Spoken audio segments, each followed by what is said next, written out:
Olá, hoje no Mundo Político, uma análise sobre o estágio da pandemia no Brasil. Com pouco mais de 75% da população total do país imunizada, o Ministério da Saúde já sinalizou a intenção de decretar o fim da emergência para a Covid-19 e a Anvisa está revisando a vigência de normas editadas. Essas medidas podem ser precipitadas? Quais os impactos previstos em estados e municípios? Como a população deve se comportar nos próximos meses? Eu vou conversar com o médico sanitarista, ex-presidente da Anvisa e professor da Faculdade de Saúde Pública da USP, Gonzalo Vecina. Olá, professor Gonzalo, um prazer recebê-lo no Mundo Político. Olá, é um prazer meu estar aqui com você, Marco Antônio, e com os nossos assistentes do Mundo Político. Vamos ver se a gente consegue clarear um pouco para a população o que está acontecendo nesse momento em relação à pandemia e ao comportamento, particularmente, dos órgãos públicos ligados ao governo federal, né? Isso aí. Em um breve histórico, professor Gonzalo, o estado de emergência em saúde pública no Brasil por causa do coronavírus foi decretado em 3 de fevereiro de 2020. O status de pandemia, que foi designado em 11 de março daquele ano, 2020, pela OMS, continua no país. O que o Ministério da Saúde anunciou essa semana que faria seria retirar o estado de emergência. O que isso pode significar em termos práticos? Como explicar, em especial para quem não domina a terminologia científica? Acho que a gente tem que abordar essa questão do fim do que vem sendo chamado de SPIN, né? SPIN é a sigla de emergência sanitária, né? A gente tem que olhar para 3 pacotes de coisas. Um primeiro pacote é do ponto de vista administrativo, burocrático. Qual é a função da decretação do estado de emergência? Durante uma situação de emergência, como é o caso de uma pandemia, milhares de casos, milhares de mortes, né? Existem providências que têm que ser feitas com maior emergência, né? Por exemplo, compras, né? Então, precisa comprar máscara, precisa comprar EPI, equipamento de proteção individual, precisa comprar medicamentos, precisa contratar mais gente para trabalhar num pronto-socorro que está começando a funcionar agora. No serviço público, comprar significa tomar uma decisão que só vai ter efeito daqui a 90 dias. Contratar pessoas significa tomar hoje uma providência que só vai acontecer daqui a 1 ano, que é o concurso público. Então, a decretação da emergência sanitária, ela dispensa o procedimento de licitação para comprar e dispensa o procedimento de concurso público para contratar. Isso não significa que não vai se tentar comprar pelo melhor preço, tentar contratar a melhor pessoa. Só não vai ter o estatuto da isonomia, quer dizer, você não terá uma coisa universal no procedimento de compra e contratação. Por quê? Por causa da emergência. Então, eu acho muito justificável a existência da emergência e a utilização desses procedimentos para ser mais célere, para conseguir dar respostas mais rápidas à situação de emergência sanitária. E assim foi feito, né? Existem hoje só no Ministério da Saúde, 170 atos legais pendurados na decretação da emergência sanitária. Nem o Ministério sabe exatamente do que eles estão falando quando eles falam em suspender a emergência sanitária e as consequências disso. Muitos municípios contrataram emergencialmente pessoas para trabalhar em UPAs. Se a emergência deixar de existir abruptamente, esses contratos perdem validade e o serviço deixará de ser prestado de repente. Então, o Ministério tem que tomar cuidado com o conjunto de coisas que está debaixo do guarda-chuva da SPIN. Ele não consultou os secretários estaduais e municipais de saúde. Nós temos lá uma entidade chamada Conselho Nacional de Secretários Estaduais de Saúde, o CONAS, presidido pelo secretário da Saúde aí do Espírito Santo, o Dr. Nézio. Ele não foi consultado. E o Conselho, o CONAS já se manifestou, dizendo, por favor, não façam isso, vocês vão deixar a gente na chuva. Da mesma maneira, o CONASEMES, Conselho Nacional de Secretários Municipais de Saúde. Por favor, calma aí. Crie uma transição. 30 dias não é transição, tem que ser no mínimo 90 dias para conseguir dar essa transição. Então, além dessas questões já mencionadas, tem a questão do registro sanitário. O registro sanitário de medicamentos, de materiais, etc., também é um procedimento relativamente demorado. Foi criado o registro emergencial. O registro emergencial, em grande medida, ele isenta, durante a apresentação dos dados para pedir a licença de comercialização, ele isenta os fabricantes de apresentarem alguns estudos que não interfiram na verificação da segurança e da eficácia. Estudos de estabilidade a longo prazo, no caso de medicamentos, a determinação do preço, que sempre é uma coisa complicada na Anvisa, de determinar o preço de medicamentos, é uma briga brava entre a indústria e a Anvisa, demora meses para você acertar o preço, né? Como a maioria desses vacinas e medicamentos aprovados não são para venda, são para venda, mas é uma venda exclusiva para o Ministério da Saúde, se estabeleceu um conjunto de regras mais rápido para fazer esse tal de registro emergencial. Hoje nós temos no registro emergencial uma das 4 vacinas, que é a Coronavac, e temos vários medicamentos, né? O Paxlovid, que é o mais interessante aí deles, está com registro emergencial. Se o decreto caem esses registros emergenciais. Então também tem que discutir com a Anvisa como é que vai fazer. Professor... Então, esse é o primeiro pacote de coisas, né? Fale. No entendimento do senhor, essa alteração proposta, com base no que o senhor já explicou, pelo governo, ocorre em um momento adequado, considerado todos os complexos fatores que envolvem a Covid-19, e estarmos em um ano eleitoral pode estar pesando na adoção dessa medida? O presidente Jair Bolsonaro mesmo chegou a falar recentemente em entrevistas que o mês que vem será um marco do fim da pandemia. Segundo, eu falei para você que tinha 3 pacotinhos de coisa para fazer essa análise. O primeiro pacote são essas coisas burocráticas. O que eu acho que eu deixei claro é que essas coisas burocráticas vão atravancar muita coisa aí para frente. Não pode fazer desse jeito. Tem que fazer um tempo ponte entre o hoje e o fim da SPIN. O segundo pacote diz respeito a: estamos numa emergência sanitária ainda? Quando isso foi decretado lá, nós estávamos crescendo o número de casos, de mortes, etc. E agora, o que nós temos? Nós temos que olhar no Brasil. No Brasil, queda do número de casos e mortes. Porém, nós estamos tendo uma média móvel diária de mortes em torno de 100 pessoas por dia no Brasil. Já tivemos 4.000, hoje estamos com 100. 100 é o que a gente poderia chamar de normalidade. O pessoal está falando num negócio chamado nível endêmico, não epidêmico. O que é um nível endêmico? É um nível de doentes que nós esperamos ter para sempre. Nós não vamos nos livrar do Covid. O Covid vai continuar vivendo conosco. Ele vai continuar causando casos e mortes. Por isso que é importante continuar se vacinando e tal, essa história toda. Mas o que é um nível endêmico? Certamente não é 100 mortes por dia. É bem menos.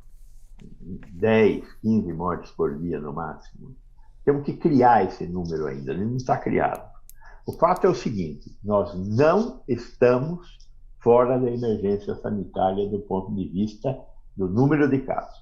Ah, mas e a vacinação? Temos uma vacinação, é verdade. 75% da população brasileira já tomou as 2 doses. Porém, nós sabemos que 4 a 5 meses depois da segunda dose, há uma queda na produção de anticorpos e tem que tomar a terceira dose. Quantos brasileiros já tomaram a terceira dose? 35%. É muito pouco. Então, nós não estamos tão bons assim na fotografia da vacina. Além do que, temos que vacinar as crianças. Nós não começamos a vacinar as crianças com menos de 5 anos, porque só agora há solicitação de liberação da vacina para crianças abaixo de 5 anos. E não terminamos a vacinação das crianças acima de 5 e jovens. Então, não é tão boa a situação da vacinação assim. A vacinação é importante, vital. Quem se vacina se protege. Se protege de ter a doença? Não, mas se protege de ter a doença grave e de morrer. Terceiro pacotinho de coisas. O momento que nós estamos vivendo. É bom lembrar também que, quando a gente fala do segundo pacote, que é a questão da doença propriamente dita, temos que olhar para o que está acontecendo no mundo. Nós estamos tendo um crescimento do número de casos no Sudeste Asiático. A Coreia do Sul, a China, Singapura, está todo mundo tendo casos em volume muito grande e, aparentemente, apareceram algumas variantes novas. Nós já conhecemos a BA1, a BA2, nós já conhecemos a mistura da Omicron com a Delta, e agora, lá no Sudeste Asiático, apareceu uma BA4 e uma BA5. O que essas coisas fazem farão aqui no Brasil? Nós não sabemos. A hora que chegar, vamos ficar sabendo. Por enquanto, não sabemos. Mas o fato é que existe doença ativa no mundo e rápida, e com novas variantes. Então, isso é do ponto de vista da questão da emergência sanitária. O terceiro pacotinho que eu queria analisar aqui com vocês diz respeito à questão política, que é a pergunta que você me fez agora. Estamos num ano eleitoral. O presidente da República, desde que começou esta crise sanitária, a negou. Não existe crise sanitária. Essa doença é uma gripezinha. E gripezinha a gente enfrenta tendo a gripezinha. Isso é coisa de marica, coisa de quem foge da responsabilidade. Então, temos que ter essa doença. É certo que algumas pessoas vão morrer, mas você e eu sabemos, todos nós iremos morrer. Então, morrer um pouco mais cedo, um pouco mais, não tem problema. Então, não vamos parar o país, vamos ter a doença e vamos seguir a vida. Esse foi um discurso que ele fez várias vezes, né? Essa é a proposta do presidente. Outra coisa, vacina, bobagem. É melhor ter a doença. A doença confere imunidade. A doença confere imunidade? Quem teve a variante inicial de Wuhan se protegeu contra a T a gama? Quem teve a gama se protegeu contra a T a delta? Quem teve a delta se protegeu de ter a Omicron? Quem teve a Omicron se protegeu de ter a BA1, a BA2, a BA3, a BA4, a BA5? Não. A vacina não conseguiu nos proteger, ter a doença não conseguiu nos proteger de ter novas vezes a doença. A vacina não protege contra ter a doença, mas a vacina protegeu contra a morte e casos graves. Nós fizemos um estudo aqui em São Paulo com os vacinados do final do ano aqui em São Paulo, e o resultado desse estudo foi fantástico. Entre os vacinados, o número de mortes foi de 13 a cada 100 mil pessoas. Entre os não vacinados, o número de mortes foi de 332 a cada 100 mil pessoas. Morre 26 vezes mais pessoas não vacinadas do que vacinadas. 26 vezes mais. Então, vacina é crítico. Este governo negou a vacina o tempo todo, não comprou a vacina quando tinha que comprar, demorou para começar e, é óbvio, demorou para terminar. Nós estamos com 660 mil mortos, em grande parte responsabilidade de não ter começado a vacinar antes. Então, este governo quer festejar as eleições em cima de uma pilha de cadáveres. O presidente está interessado na revogação da espinha. Só que não é hora de revogar a espinha. Professor, e qual sua expectativa em relação aos debates sobre saúde pública de forma geral nas eleições deste ano por parte dos candidatos? É previsível que haja uma disputa de narrativa, sobretudo em torno da pandemia, do que ela causou no Brasil? Veja, eu espero que a população exija que os candidatos se coloquem claramente em relação ao sistema de saúde, em relação ao que vão fazer com o SUS. O SUS, para continuar existindo, dependerá de um melhor financiamento e de melhores propostas. O SUS foi um sucesso, só que falta dinheiro e falta gerenciamento. Os governos, os proponentes, terão que dizer o que eles pretendem fazer com o SUS. Eu espero que essa seja uma discussão fundamental, que a população exija que os candidatos se coloquem em relação ao que farão com o SUS, que a população exija que os candidatos digam como é que eles vão diminuir a falta de recursos que o SUS tem. O SUS fez o que fez com R$1.000 per capita ano, enquanto que a iniciativa privada no Brasil faz com R$4.000 per capita ano. Os planos de saúde consomem R$4.000 per capita ano, quando o SUS consome R$1.000 per capita ano. E o SUS atende toda a população, inclusive os que têm planos de saúde. A vigilância sanitária, a vigilância epidemiológica, tudo que foi a vacinação, transplantes, grande parte dos transplantes só são feitos no SUS. Então, o SUS é fundamental, inclusive para você que tem um plano de saúde. Então, exija do seu candidato um projeto de futuro para o SUS. E que ele se comprometa, de quando eleito, cumprir esse projeto de futuro para o SUS. Quanto aos eleitores... Este candidato que nós temos hoje, nós vimos o que ele fez com o SUS. 4 ministros da saúde, um pior do que o outro. Quanto aos eleitores, professor Gonzalo, o senhor acredita que a pandemia pode ter reforçado a percepção da importância dessa área para o bem-estar social, fazendo com que estejam mais atentos às propostas setoriais? Eu não tenho dúvida de que a pandemia tirou a invisibilidade do SUS. O SUS era invisível para as pessoas que não trabalham com o SUS. As pessoas não percebiam isso.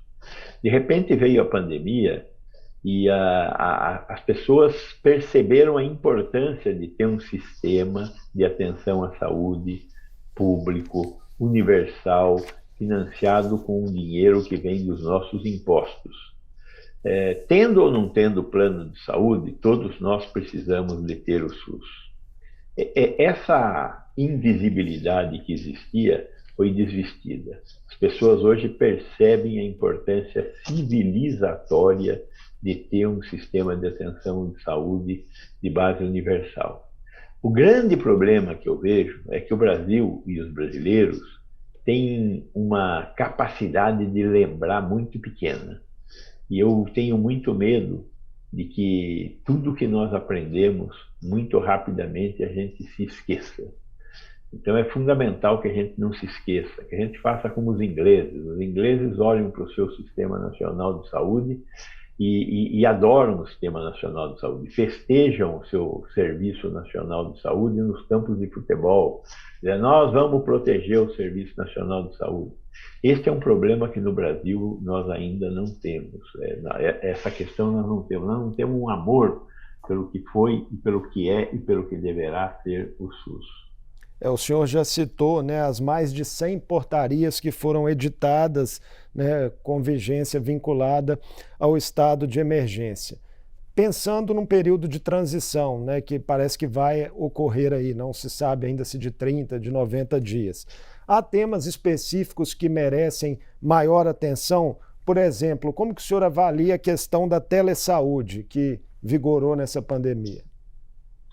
Essa talvez seja um dos problemas mais importantes. A telesaúde trouxe um aumento de acesso importantíssimo.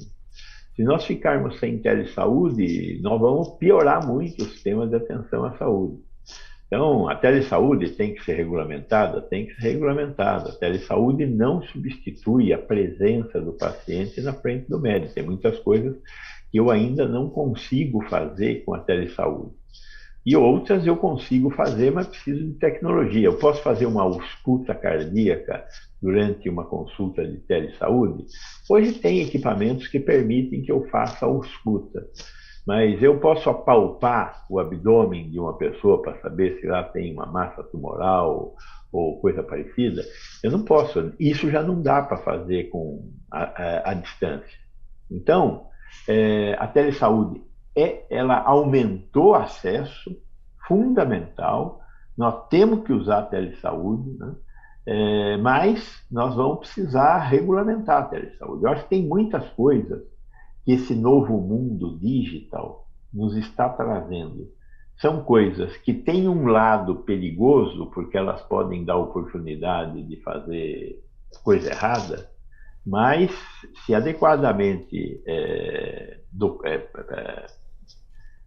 aprontadas, que a tecnologia tenha sido discutida e que você tome alguns cuidados, nós vamos ter a condição de ter uma oferta melhor de serviços de saúde. Então, é importante que se mantenha a telemedicina e que não se volte atrás, como nós estávamos antes dessa crise sanitária, com a proibição. O Conselho Federal de Medicina havia proibido a telemedicina. É um equívoco imenso. A telemedicina, ela nos traz muita novidade boa. Além disso, existem outras coisas. A inteligência artificial, o aprendizado de máquina, o machine learning, são coisas importantes que nós aprendemos durante a pandemia e que poderão melhorar o acesso das pessoas aos serviços de saúde e a resolução de casos mais rapidamente em benefício da saúde pública. Então, temos que pensar na telemedicina. Tem várias outras coisas que vão precisar dessa tal de transição. Para algumas, 90 dias poderá ser suficiente, mas tem algumas que vão precisar de mais tempo. Essa questão, por exemplo, da contratação emergencial de pessoas, você não vai resolver em 90 dias. Então, o Ministério vai ter que sentar e conversar com as outras esferas de governo, município e Estado, para tomar uma decisão que não prejudique a população. O senhor já citou, né, o cenário fora de controle ainda em outros lugares do planeta. Como mensurar em que medida isso traz risco à situação sanitária do Brasil? É possível ou é muito difícil? O surgimento de novas variantes é a maior preocupação?